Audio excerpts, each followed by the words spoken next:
हजुर नमस्ते, म योगेश, तपाईहरुलाई स्वागत छ मेरो युट्युब च्यानल एभ्रिथिङ टेकमा।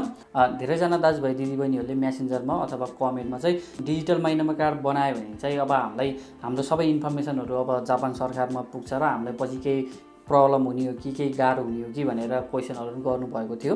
आजको यस भिडियोमा चाहिँ यही क्वेसनलाई मेन बनाएर चाहिँ माइ नम्बर कार्ड हामीले किन बनाउने, माइ नम्बर कार्ड बनाउँदाखेरि चाहिँ हामीलाई के फाइदा हुन्छ र के माइ नम्बर कार्ड बनाउँदाखेरि हामीलाई बेफाइदा पनि छ त, यसकै बारेमा डिटेलमा भन्ने कोसिस गर्नेछु। यदि हजुरहरूले पनि अहिलेसम्म माइ नम्बर कार्ड बनाउनु भएको छैन र अब बनाउने कि नबनाउने भन्ने दुविधामा हुनुहुन्छ भने यो भिडियोले हजुरहरूलाई केही सहयोग गर्छ भन्ने मैले अपेक्षा गरेको छु र आजको यस भिडियो बनाएको छु। अब यो सुरुमा माइ नम्बर कार्ड भनेको के हो भनेर बुझ्दाखेरि चाहिँ अब जापान सरकारले आफ्नो देशमा बस्ने सम्पूर्ण नागरिक, विदेशी होस् आफ्नै देशको नागरिकहरूको चाहिँ पर्सनल इन्फर्मेसनलाई चाहिँ एकीकृत गरेर सरकारी कामकाजको लागि होस् अथवा प्रशासनिक कामकाजको लागि छिटो, छरितो र भरपर्दो होस् भनेर चाहिँ 12 डिजिट भएको एउटा कार्ड इस्यु गरेको हुन्छ र त्यो कार्डमा चाहिँ एउटा रिडेबल चिप्स हुन्छ। त्यो चिप्सको थ्रुबाट चाहिँ हाम्रो पर्सनल इन्फर्मेसन सबै त्यसमा रेकर्ड भएको हुन्छ। यसैलाई नै हामीले माइ नम्बर कार्ड भनेर बुझ्ने गर्छौँ। अब म हजुरहरूलाई हामीले माइ नम्बर कार्ड बनायो भने के फाइदा हुन्छ र माइ नम्बर कार्ड बनाएनौँ भने चाहिँ हामीलाई के बेफाइदा हुन्छ त्यसको बारेमा भन्छु। सुरुमा अब हामीलाई डिजिटल माइ नम्बर कार्ड भयो भने चाहिँ हामीलाई यसले पर्सनल आइडेन्टिफिकेसन कार्डको रूपमा प्रयोग गर्न सकिन्छ। जस्तै हामीले जाइरो कार्ड, त्यस्तै अब लाइसेन्स भयो, त्यस्तै अब हाम्रो पासपोर्टले जस्तो काम गर्छ यसले पनि त्यस्तै काम गर्ने गर्छ। र तपाईँको होन्निन खाकुनिन कुनै कन्डिसनमा होन्निन खाकुनिन गर्नुपर्ने हुन्छ। त्यस्तै तपाईँले अनलाइनबाट आइडी बनाउँदै हुनुहुन्छ, केही कुराहरू गर्दै हुनुहुन्छ नि होन्निन खाकुनिन गर्नुपर्ने कन्डिसन नि हुनसक्छ।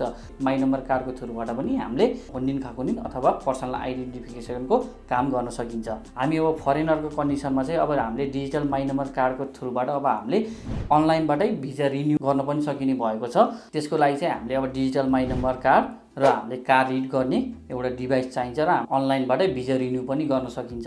त्यस्तै अरू फाइदाहरू भनेको हामीले अब जस्तै सिटी अफिसमा गएर निकाल्न पनि अब जुमिन हो, अब खाजे नोजे सोमेन्सीहरू चाहिँ हामीले सिटी अफिसमा नगइकन हामीले नजिकमा भएको कम्बिनी स्टोरबाट सजिलैसँग निकाल्न सकिन्छ। डिजिटल माइ नम्बर कार्ड भयो भने हामी सिटी अफिस धाइराख्नु पर्ने जरुरत हुँदैन र हामीले डाइरेक्ट कम्बिनी स्टोरबाट सजिलैसँग निकाल्न सकिन्छ। त्यसले गर्दा हाम्रो अब समयको नै अभियसली बचत हुने भएर सजिलैसँग हामीले निकाल्न पनि सक्ने भयौँ। त्यस्तै अर्को फाइदा भनेको यो वर्षको डिसेम्बर महिनासम्म हामीले माइ नम्बर कार्ड बनायौँ भने हामीलाई 20,000 एन चाहिँ पोइन्टको रूपमा हामीले पाउन सकिन्छ। मैले यसको बारेमा अलरेडी भिडियो पनि बनाएको छु। हामीले कसरी 20,000 पोइन्ट चाहिँ कसरी लिन सकिन्छ डिजिटल माइ नम्बर कार्डबाट भनेर अलरेडी भिडियो पनि बनाएको छु। यदि तपाईँहरूले त्यो भिडियो हेर्नुभएको छैन भने मेरो कमेन्ट बक्समा मैले त्यो भिडियोको लिङ्क पनि राखिदिएको छु, त्यसमा गएर हेर्न सक्नुहुन्छ।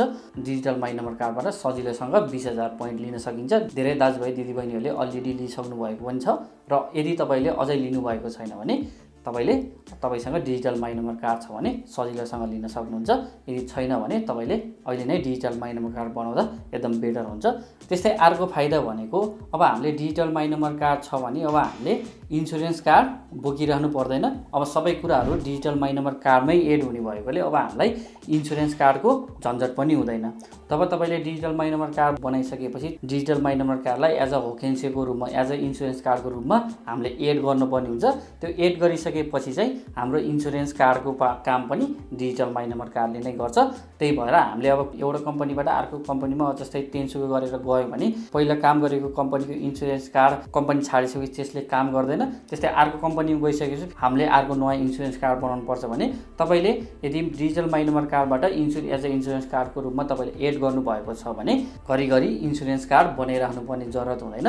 यही माइ नम्बर कार्डले काम गर्छ।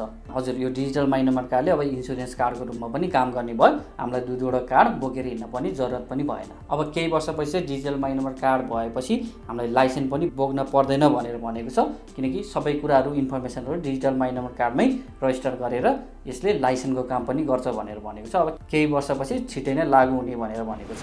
अब हाम्रो 2-3टा चिजहरू चाहिँ अब एउटै कार्डमा हुने भएपछि हामीलाई अब धेरै कार्डहरू बोक्न पनि जरुरत पनि भएन।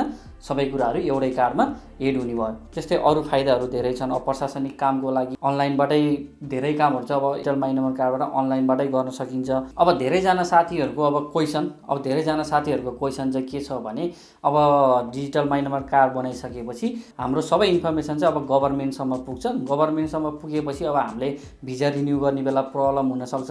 त्यस्तो कुराहरू धेरैजना साथीहरूको अब त्यस्तो क्वेसनहरू आउने गर्छ। हाम्रो यो जाइरो कार्ड हुन्छ, जाइरो कार्डको माथिपट्टि पनि पनि तपाईको युनिक नम्बर हुन्छ।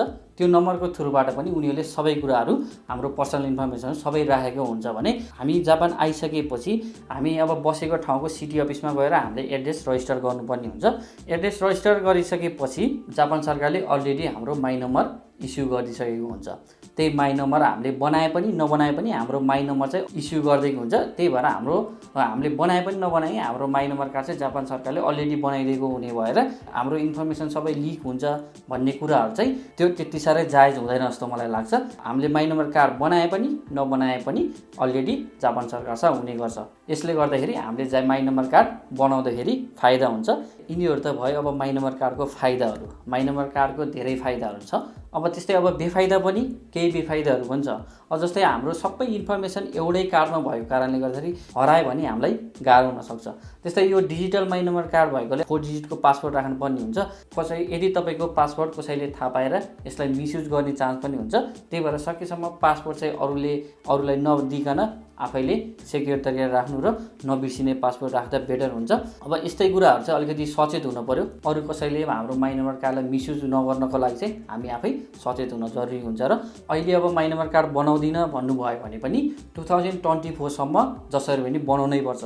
किनभने जापान सरकारले 2024 बाट चाहिँ यो इन्सुरेन्स कार्डलाई टोटली रूपमा हटाउने भनेको छ। डिजिटल माई नम्बर कार्ड चाहिँ एज अ इन्सुरेन्स रूपमा युज गर्ने र 2024 बाट चाहिँ टोटली रूपमा इन्सुरेन्स कार्डलाई चाहिँ हटाउने भनेको छ। इन्सुरेन्स कार्डको लागि भए पनि हामीले anyhow digital my number card बनाउनै पर्ने हुन्छ।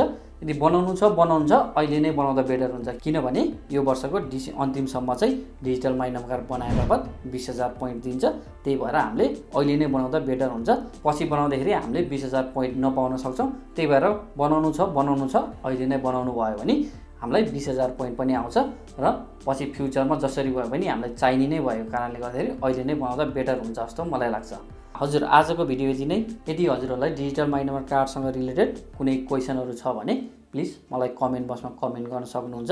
यदि डिजिटल माई नम्बर कार्ड अनलाइनबाट कसरी एप्लाई गर्ने, डिजिटल माई नम्बर कार्डबाट कसरी हामीले 20,000 पोइन्ट लिने, सबै कुराहरू डिटेलमा बुझ्न चाहनुहुन्छ भने मैले अलरेडी भिडियो बनाएको छु। मैले भिडियोको लिङ्क सबै डिस्क्रिप्सनमा राखिदिन्छु। त्यसबाट हेरेर तपाईँले सबै प्रोसिजर गर्न सक्नुहुन्छ भन्दै यदि आजको भिडियो हजुरहरूलाई मन पर्यो भने लाइक गर्न नभुल्नुहोला र मेरो युट्युब च्यानलमा नयाँ हुनुहुन्छ भने सब्सक्राइब गर्न पनि नभुल्नुहोला भन्दै आजको भिडियोबाट चाहिँ बिदा हुन चाहन्छु। हस्त, नमस्ते, थ्याङ्क यू।